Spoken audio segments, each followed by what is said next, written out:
Bismillah, Assalamualaikum warahmatullahi wabarakatuh. Alhamdulillahi rabbil alamin. Wassalatu wassalamu ala ashrafil anbiya'i wal mursalin. Nabiyyina Muhammadin wa ala alihi wa ashabihi ajma'in, amma ba'd. Segala puji hanya milik Allah subhanahu wa ta'ala atas seluruh limpahan nikmat dan karunia-Nya yang Allah berikan kepada kita, sehingga Allah subhanahu wa ta'ala masih berikan kita kesempatan untuk bisa mendengarkan ayat-ayat Allah, mentadaburinya, memahami maknanya, dan juga mendengarkan hadis-hadis Nabi SAW. Semoga salawat serta salam tercurahkan kepada Nabi besar kita, Nabi Muhammad SAW, kepada keluarga beliau, para sahabat beliau, dan orang-orang yang mengikuti sunnah-sunnah beliau hingga akhir zaman. Ayyuhal muslimun, a'azani Allah wa iyyakum jami'an. Insyaallah kita lanjutkan pembahasan kita kitab Al-Kabair, ya, tentang dosa-dosa besar punya Imam Az-Zahabi rahimahullahu taala, dan kita masih di dosa besar yang keempat, Al-Kabiratur Rabi'ah. Ya, dosa besar keempat yaitu meninggalkan salat. Dan di sini Imam Az-Zahabi rahimahullahu taala menjelaskan panjang lebar dari dosa besar ini, yaitu meninggalkan salat. Di sini beliau rahimahullahu taala membuat bab, ya, mata yu'maru as-sabi bis-shalah. Kapan seorang anak itu diperintahkan untuk salat? Kenapa beliau membuat bab ini? Beliau membuat bab ini agar kaum muslimin mengajari anak-anak mereka salat sejak dini. Mengajarkan kepada mereka agar itu sudah menjadi rutinitas mereka. Karena namanya kebiasaan itu harus dibentuk. Ya, kebiasaan sehari-hari, rutinitas sehari-hari itu harus dibentuk sejak kecil.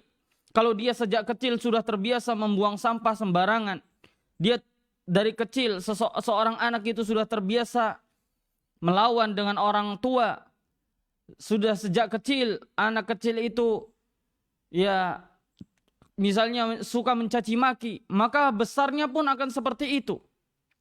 Karena apa? Semua ini terbentuk dari kecil. Makanya apa?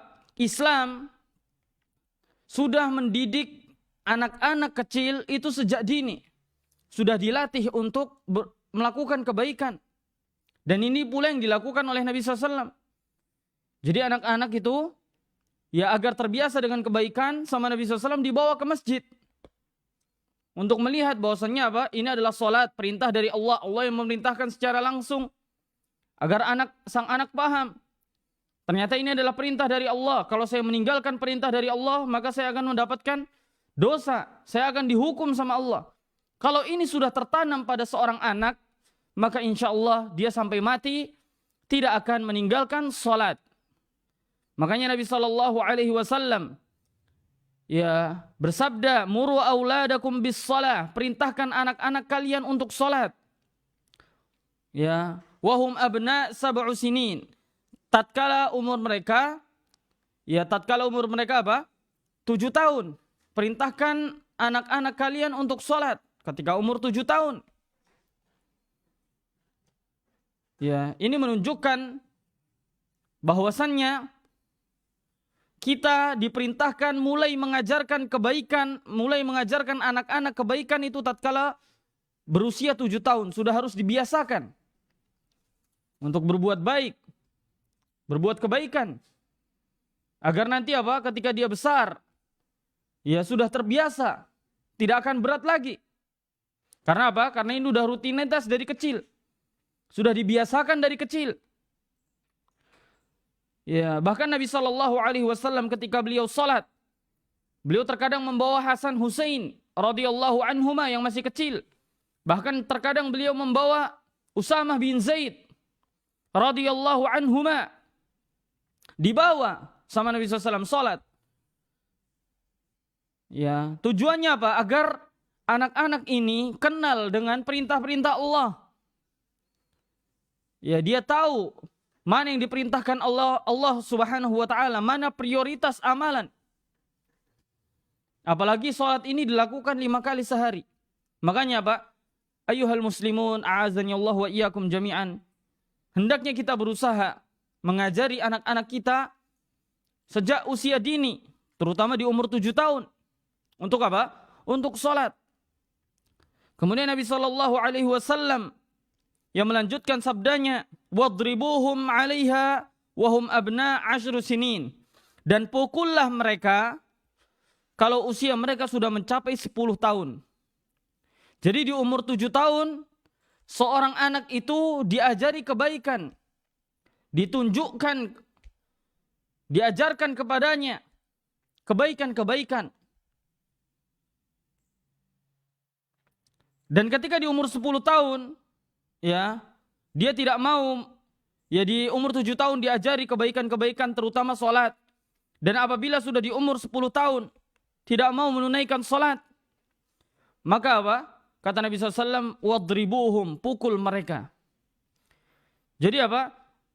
Nabi SAW saking ingin, bertekad kuat untuk membiasakan anak-anak ini sholat, sampai ketika mereka usia 10 tahun, hampir mencapai usia baligh.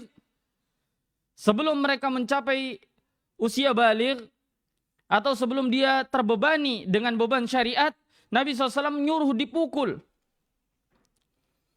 Ya, tujuannya apa? Agar sang anak ini takut. Ya, kalau mereka nggak sholat, maka mereka akan dihukum. Dihukum sama misalnya kedua orang tuanya dengan cara dipukul. Belum nanti akan dihukum sama Allah, mendapat dosa dan azabnya kalau dia meninggalkan sholat. Ya, makanya di antara pendidikan Luqman, seorang laki-laki yang soleh kepada anaknya, ketika anaknya akan mencapai usia baligh, mencapai usia remaja, Luqman mengajari anaknya. Dalam surat Luqman Allah menceritakan, wa idh qala Luqmanu libnihi wa huwa ya'idhuhu ya bunayya la tusyrik billah.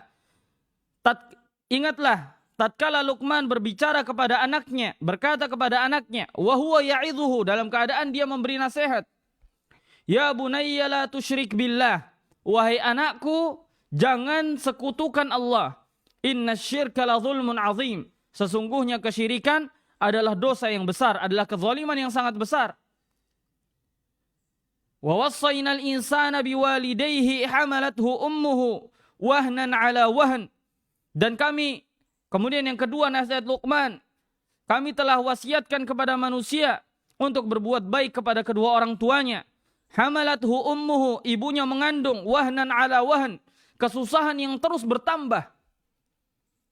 Wa fisaluhu fi amain, ya, dan menyusuinya 2 tahun. Ya, anishkurli wali walidayka ilayyal masir, agar dia senantiasa bersyukur kepada Allah dan juga berterima kasih kepada kedua orang tuanya. Ilayyal masir, kepadakulah, kepada Allah lah kita dikembalikan. Ya, kalian semua dikembalikan. Kemudian nasihat Luqman juga, wa in jahadaka ala an tusyrika bi ma laysa laka bihi ilm. Kalau kedua orang tua kalian memerintahkan kalian untuk menyekutukan Allah yang kalian tidak punya ilmu pada hal tersebut, fala tuti'huma, jangan taati keduanya. Jadi kalau ada orang tua yang memerintahkan anaknya untuk berbuat kejelekan, untuk mencuri, untuk melakukan kesyirikan dan yang lainnya, kata Allah, fala tuti'huma, jangan ditaati. Karena kata Nabi SAW, la ta'ata li makhluqin fi ma'siyatil khaliq. Tidak ada ketaatan kepada makhluk kalau dia bermaksiat kepada sang khaliq, kepada sang pencipta. Innamat ta'ah fil ma'ruf, karena ketaatan itu hanya pada kebaikan-kebaikan.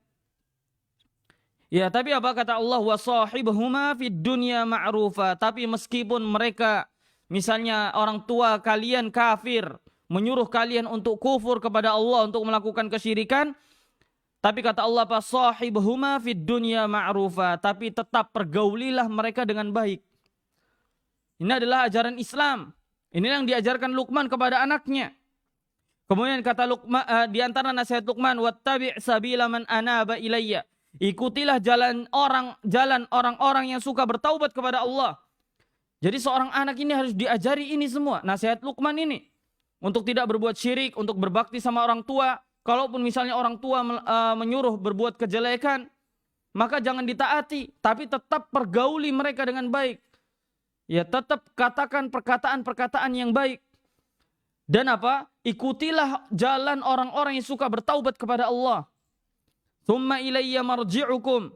Kemudian kepada kamilah kalian dikembalikan. Ya, jadi sang anak pun harus diajarkan bahwasannya dia akan kembali kepada Allah. Inna lillah, sesungguhnya kita semua ini adalah milik Allah. Wa inna ilaihi raji'un, dan kita semua akan kembali kepada Allah. Jadi seorang anak ini pun harus ditanamkan seperti itu. Ketika dia menyia-nyiakan perintah Allah, maka dia akan dikembalikan kepada Allah. Dan otomatis sang anak akan berpikir, kalau saya kembali kepada Allah, dalam keadaan saya tidak melaksanakan perintah-perintah Allah, maka kira-kira ya Allah akan menghukum saya. Allah akan mengadab saya. Allah akan memasukkan saya ke dalam neraka. Jadi ini diantara perihal penting yang harus diajarkan kepada sang anak. Ya, fa unabbiukum bima kuntum ta'malun, dan aku akan membongkar, aku akan membuka, aku akan mengabarkan kepada kalian apa yang kalian kerjakan. Ya, jadi seorang anak kalau sudah tahu seperti ini, maka ketika dia akan meninggalkan sholat, ya dia akan berpikir Allah akan memberikan saya catatan amal. Di mana jam sekian, tanggal sekian, jam hari sekian, misalnya hari Selasa, jam sekian, tanggal sekian, kamu meninggalkan sholat. Sehingga apa? Sang anak akan takut. Karena apa? Semua perbuatan jeleknya nanti akan dibongkar sama Allah Subhanahu wa taala. Kemudian di antara nasihat Luqman juga, ya bunayya innaha in taqu mithqala habbatin min khardalin. Wahai anakku, ketahuilah jika engkau berbuat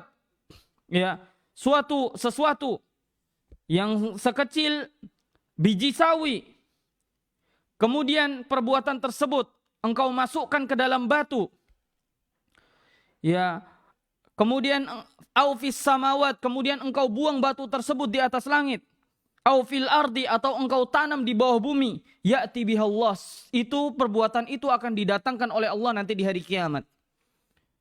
Jadi meskipun kamu meninggalkan sholat, orang tuamu nggak tahu, bapak dan ibu kalian nggak tahu, manusia nggak tahu kalau kalian meninggalkan sholat. Tapi ingat, meskipun kamu menyembunyikan itu semua, maka Allah akan datangkan nanti di hari kiamat amalan tersebut. Ya, engkau meninggalkan sholat. Ya, pokoknya amalan sekecil apapun akan didatangkan oleh Allah Subhanahu wa taala.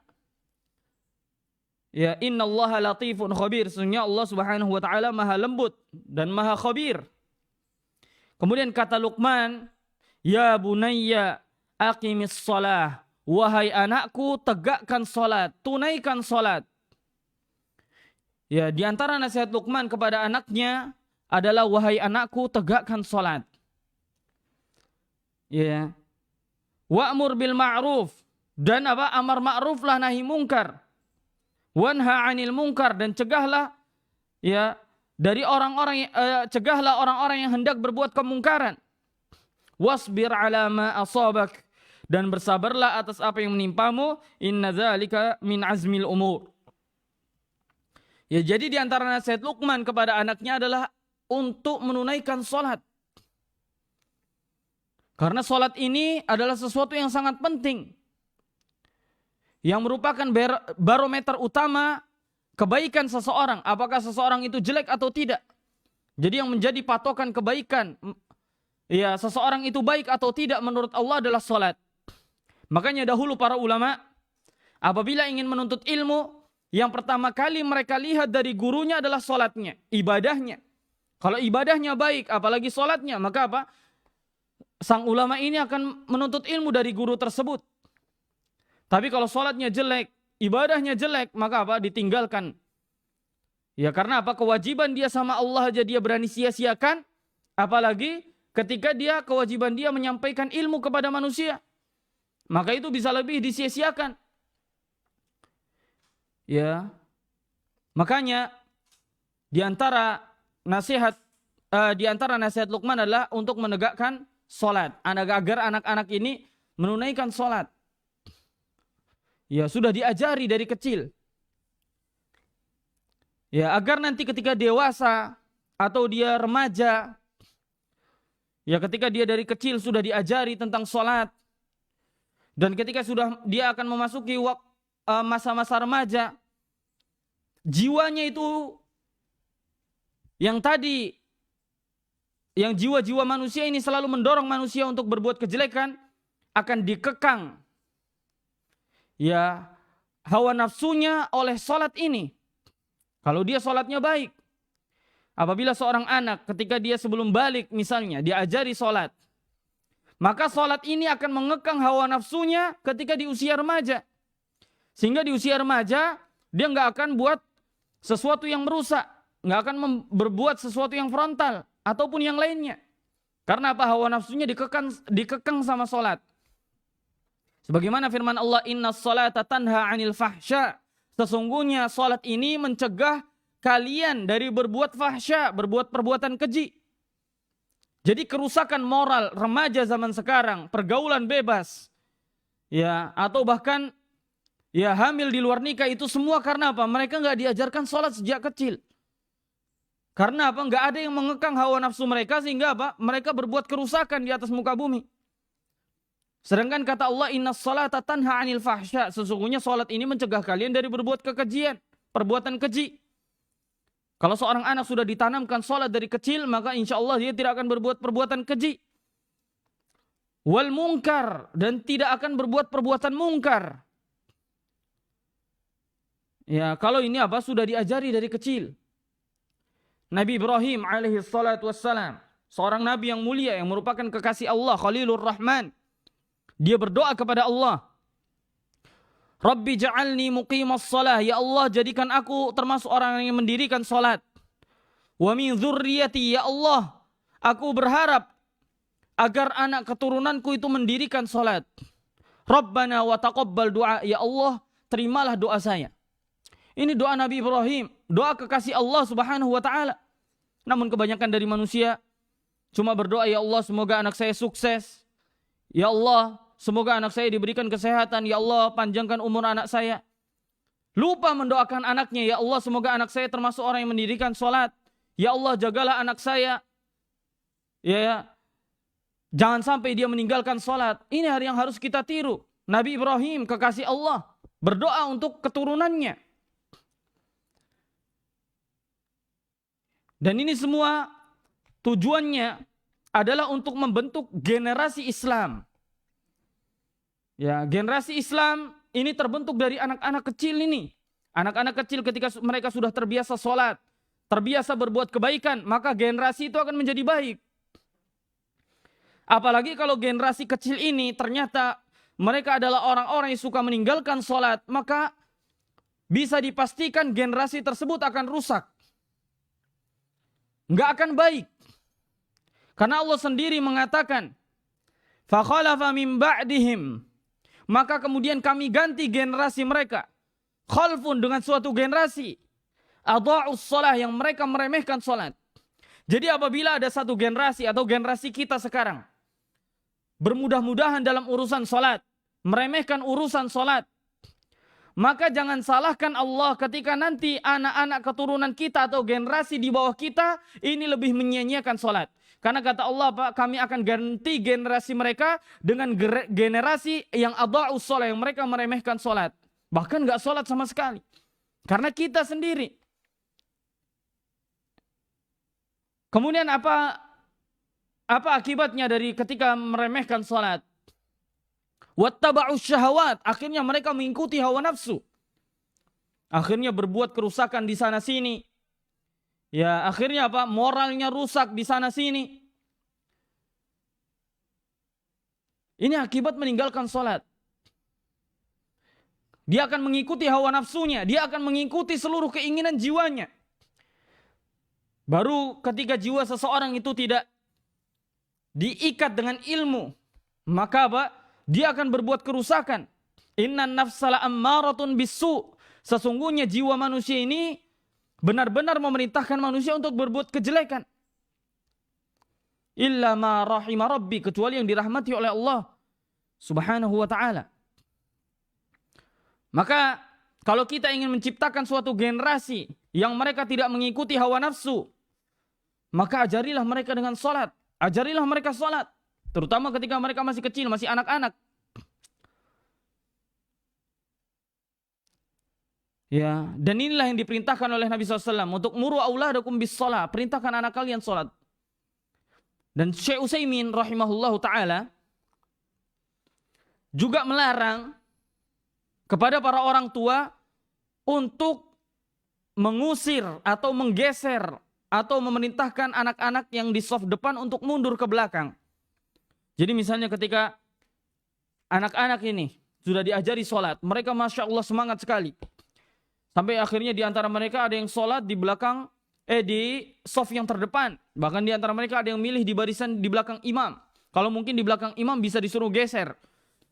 Karena takutnya imamnya batal atau gimana, sehingga harus ada penggantinya di belakangnya. Ya, sang anak tadi yang sudah diajari sholat, semangat sekali. Akhirnya dia berusaha datang di saf pertama. Tapi karena orang-orang tua ini yang nggak paham tentang ilmu agama, sehingga sang anak ini diusir ke saf paling belakang. Padahal tadi dia sudah semangat sekali untuk masuk saf terdepan. Maka kata Syekh Utsaimin, ini perbuatan zalim. Dia nggak punya hak untuk mengusir anak tersebut dari tempatnya. Dan bisa jadi ketika dia mengusir anak tersebut, yang tadi semangatnya menggebu-gebu untuk sholat, akhirnya apa? Akhirnya timbul perasaan di dalam hatinya, ya, saya sudah semangat sholat, saya sudah berusaha di saf terdepan, ternyata saya diusir. Sehingga apa? Akhirnya dia nggak mau lagi sholat. Karena diusir tersebut atau karena disuruh digeser safnya, akhirnya dia malas-malasan sholat. Akhirnya datang terlambat. Karena datang terlambat ini, akhirnya apa? Karena dia datang terlambat dan dia nggak sadar bahwasanya itu kesalahan fatal. Ya misalnya apalagi terlambatnya karena bukan uzur yang syar'i. Sehingga apa? Akhirnya apa? Akhirnya dia jadi melalaikan sholat sedikit demi sedikit sampai akhirnya bisa jadi meninggalkan sholat. Ya, itulah kenapa di antara yang diajarkan oleh Syekh Utsaimin kepada kita, yaitu agar tidak mengusir anak-anak dari barisan shaf apabila mereka sudah di shaf terdepan. Ya, tujuannya mungkin memang baik agar anak-anak ini tidak berbuat keributan di shaf terdepan, tapi ternyata akibatnya bisa fatal. Sang anak tadi akhirnya jadi malas ke masjid. Ya, akhirnya dia untuk apa datang cepat-cepat? Dia akan berpikir seperti itu, untuk apa datang cepat-cepat? Toh saya juga ketika saya sampai di shaf terdepan, saya juga nanti diusir. Akhirnya apa? Dia suka terlambat. Ketika dia suka terlambat, akhirnya sedikit demi sedikit, lalai sampai akhirnya dia bisa jadi meninggalkan sholat. Ini akibat apa? Pendidikan yang salah. Terutama dalam masalah sholat ini. Makanya ini harus dipahamkan kepada kaum muslimin. Ya, ini semua kaum muslimin harus paham. Ya, ketika mereka mengajarkan anak-anak sholat. Ya, dan juga ya, Nabi SAW pernah suatu ketika menjadi imam. Kemudian ada anak yang menangis. Maka Nabi SAW memperpendek bacaan. Nabi SAW tidak langsung memarahi anak yang nangis atau memarahi ibu yang membawa anak tadi. Tapi Nabi SAW cuma memperpendek bacaan. Ya, ini bahwasannya menunjukkan bahwasannya Nabi SAW membiarkan anak-anak di masjid agar mereka terlatih untuk menunaikan perintah Allah Subhanahu wa taala. Apalagi perintah yang agung ini, perintah salat. Yang Nabi SAW bahkan diperintahkan oleh Allah untuk mengajari anak-anaknya salat, mengajarkan keluarganya untuk salat. Allah berfirman, wa'mur ahlaka bis-shalah, perintahkan keluarga engkau wahai Muhammad bis-shalah untuk salat. Wastabir 'alaiha, dan bersabar di atas perintah Allah. Ya. Inilah yang diperintahkan oleh Allah kepada nabi kita. Yaitu Nabi SAW untuk mengajari keluarganya sholat. Tujuannya apa?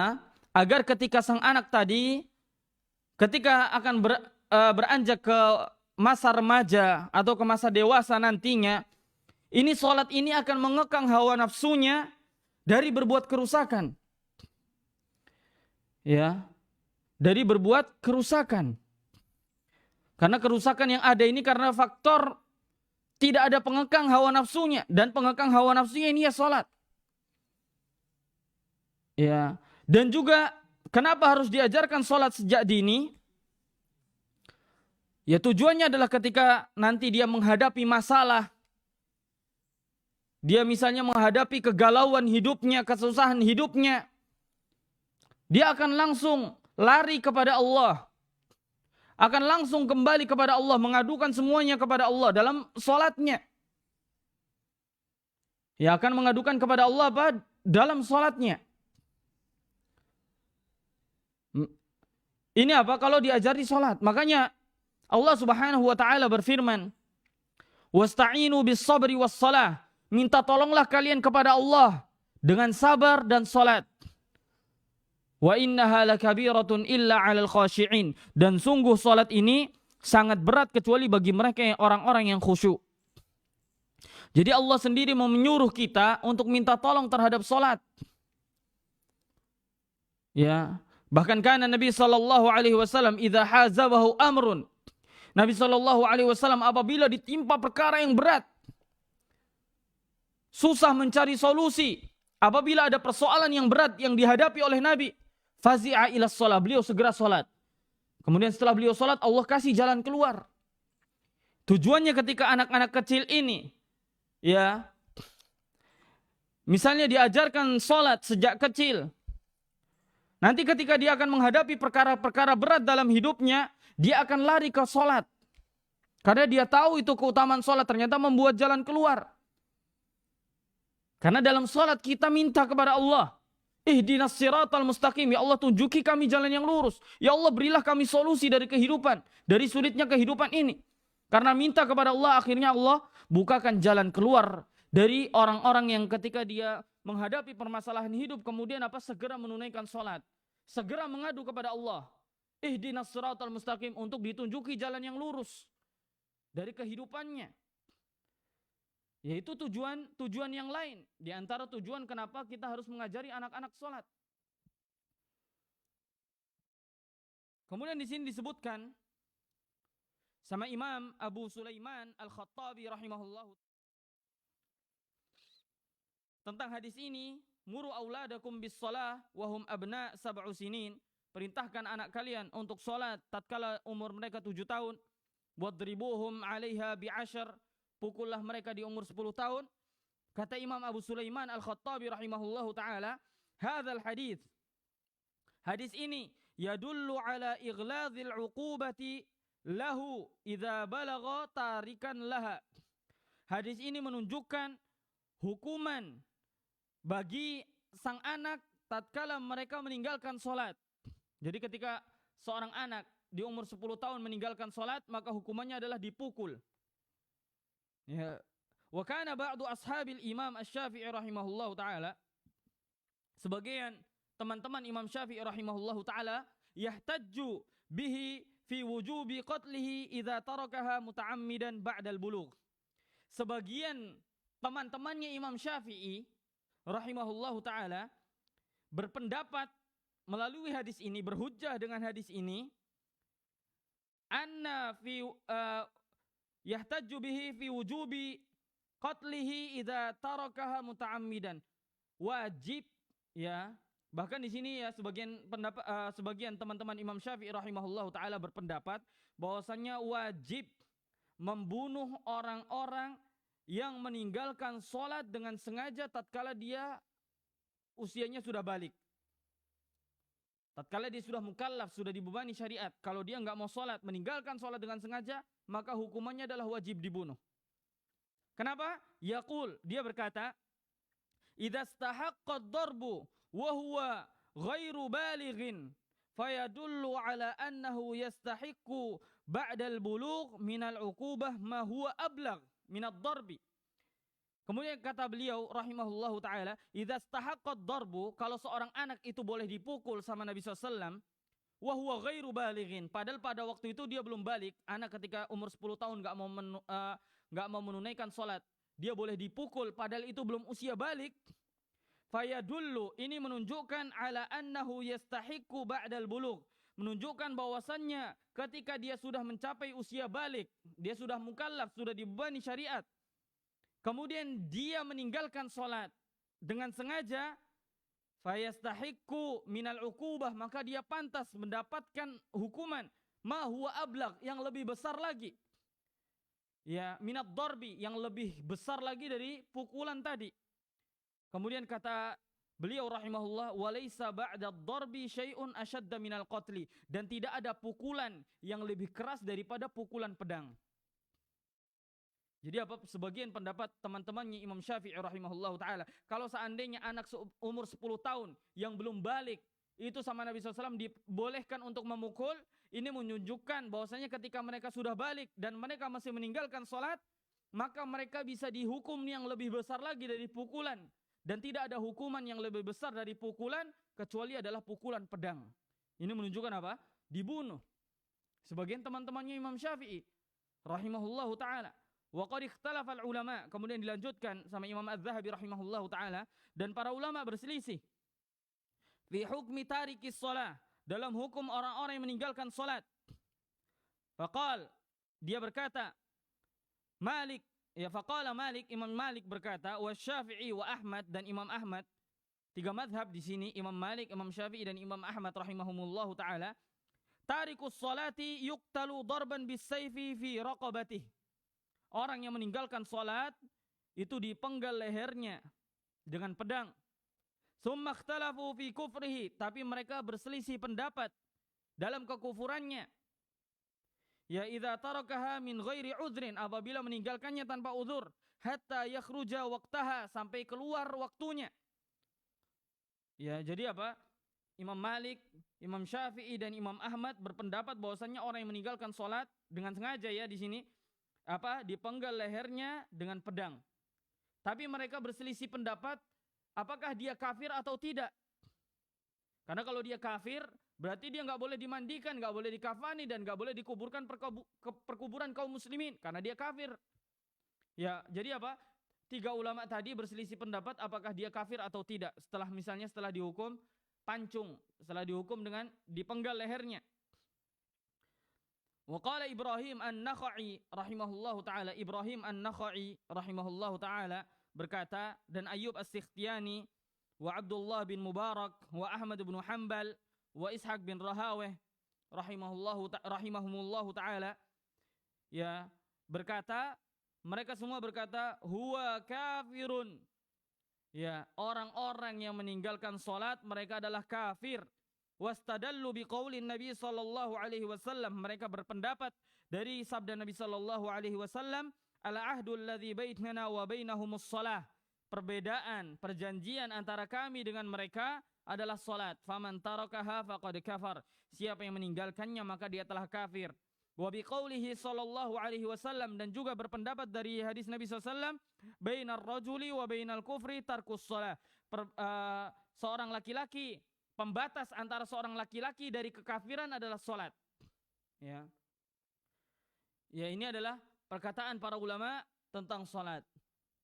Ya, kenapa juga kita harus mengajari anak-anak kita salat, pentingnya salat, agar kita bisa berkumpul lagi dengan mereka, agar kita bisa berkumpul lagi sama mereka di surga.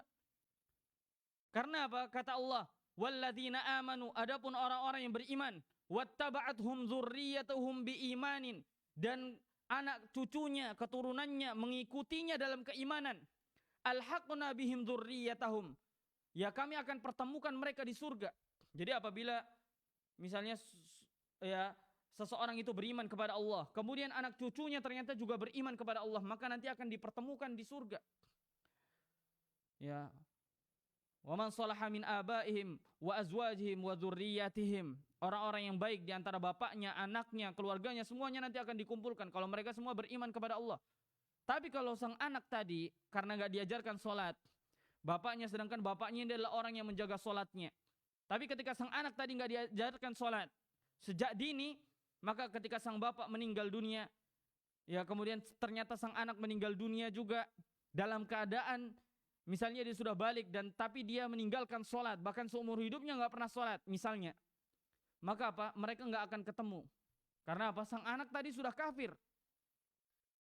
Ya, jadi ayyuhal muslimun a'azani Allah wa iyyakum jami'an. Kalau kalian mencintai anak-anak kalian dengan tulus, dengan benar, maka ajarilah mereka sholat. Ya, karena kalau kalian tidak mengajari mereka sholat, itu tandanya kalian nggak sayang sama mereka, nggak cinta sama mereka. Kalian nggak ingin mereka berkumpul sama kalian di surga. Karena Allah akan mengumpulkan kalian bersama keluarga kalian apabila anak keturunan kalian pun beramal soleh, beriman kepada Allah dan beramal soleh. Kalau cuma kalian yang beriman dan beramal soleh, maka dan anak keturunan kalian ya nggak beriman dan nggak beramal soleh, maka Allah nggak akan mengumpulkan kalian di surga. Jadi kalau kalian benar-benar cinta kepada anak-anak kalian, maka ajarilah mereka sholat sejak dini. Meskipun bagi mereka mungkin berat, meskipun mereka mungkin masih kecapean, keletihan, tapi nggak masalah diajarkan. Ya lebih baik kita susah payah sebentar di dunia. Sebagaimana yang dikatakan ya oleh Tariq bin Ziyad dalam bait syairnya ketika akan memerangi Spanyol, beliau berkata, wa'lamu lau sabartum qalilan, seandainya kalian itu bersabar sebentar aja di dunia, lastamta'tum bil aladzil arfahi tawilan, niscaya kalian akan mendapatkan kesenangan yang panjang di akhirat. Kalau seandainya kalian bersabar sebentar aja dalam menghadapi peperangan ini, setelah itu kalian akan mendapatkan kehidupan yang menyenangkan yang panjang. Ya, jadi sabar sebentar mendidik anak sholat, meskipun keberatan bagi mereka, bersabar sebentar. Kita juga akan segera bertemu dengan Allah Subhanahu wa ta'ala. Kalau kita sayang sama mereka, kita ajari mereka sholat agar kita bisa bertemu lagi dengan anak kita di surga. Ya, agar kita bisa bertemu dengan anak kita di surga Allah Subhanahu wa ta'ala. Dan nanti misalnya kalau ternyata orang tuanya meninggal dunia dan tidak mengajari sang anak tadi untuk sholat, maka sang anak tadi akan menuntut di hadapan Allah, ya Allah, dahulu bapakku tidak mengajari saya sholat. Ya makanya inilah yang dikatakan oleh Mujahid tatkala menafsirkan firman Allah, yauma yafirrul mar'u min akhihi wa ummihi wa abihi wa sahibatihi wa bani. Hari di mana hari kiamat nanti semua manusia itu lari dari ibu dan bapaknya, dari istrinya, dari saudara laki-lakinya, bahkan dari anak-anaknya. Lari kenapa? Karena nanti anak-anak, istrinya, semua keluarganya ini akan nuntut. Makanya dia lari, daripada saya dituntut mendingan saya lari. Ya, karena nanti sang anak akan datang, ya Allah, ternyata bapak saya tidak mengajari sholat. Jangan salahkan saya kemudian jika saya tidak sholat. Apakah kita mau nanti anak-anak kita ternyata nuntut kita di hadapan Allah Subhanahu wa ta'ala? Kemudian kita cuma bisa lari, kita nggak punya tanggung jawab di hadapan Allah Subhanahu wa ta'ala. Na'udzubillahi min dzalik. Wallahu a'lam. Saya kira cukup. Apabila ada salah kata, itu semua datangnya dari diri saya pribadi dan dari syaitan yang selalu menggoda manusia, dan apabila ada benarnya, itu semua datangnya dari Allah Subhanahu wa ta'ala. Wa sallallahu ala nabiyyina Muhammad wa ala alihi wa sahbihi wa sallam. Wassalamualaikum warahmatullahi wabarakatuh.